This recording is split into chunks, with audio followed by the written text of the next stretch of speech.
తెలుగు రాష్ట్రాలు బర్డ్ ఫ్లూతో భయపడుతున్నాయి. మరోవైపు Guillain బారే syndrome తీవ్ర ఆందోళన కలిగిస్తుంది.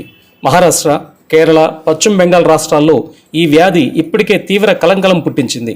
ఇటీవల తెలంగాణలో ప్రవేశించిన ఈ సిండ్రోమ్ ఒక మహిళ మరణించగా అనంతరం ఆంధ్రప్రదేశ్లోకి ఎంటర్ అయింది. ఏపీలో ప్రస్తుతం 17 గులియన్ బారే సిండ్రోమ్ కేసులు నమోదయ్యాయని వైద్య ఆరోగ్య శాఖ ప్రకటించింది. కాగా ఈరోజు కమలం అనే మహిళ జీపీఎస్ లక్షణాలతో చనిపోవటం ఆందోళన కలిగిస్తుంది.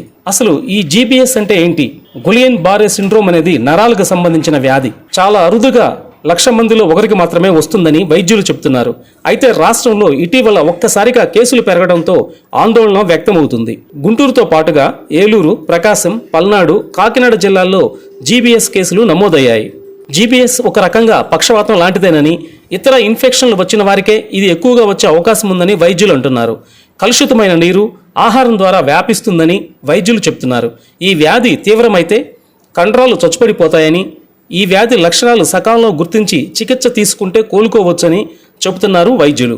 వేళ్లు, మడమలు, మణికట్టు వంటి ప్రాంతాల్లో సూదులతో పొడిచినట్లుగా అనిపించడంతో పాటుగా కాళ్ల నొప్పులు ఉంటాయని వైద్యులు అంటున్నారు. అలాగే కాళ్లలో మొదలైన బలహీనత పైకి విస్తరిస్తూ ఉంటుందని, కాళ్ళు, చేతులు తిమ్మిరులెక్కుతాయని చెప్తున్నారు.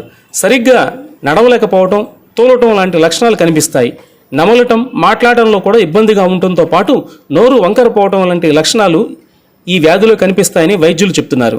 జీబీఎస్ వ్యాధి తీవ్రమైతే శ్వాస తీసుకోవటం కూడా ఇబ్బంది పడతారని, రక్తంలో హెచ్చుతగ్గులు వస్తాయని వైద్యులు అంటున్నారు. ఒళ్ళంతా తిమ్మిరిగా అనిపించడం, కండరాలు బలహీనపడటం, డయేరియా, పొత్తికడుపు నొప్పి, జ్వరంతో పాటు వాంతులు అవుతాయని వైద్యులు చెప్తున్నారు.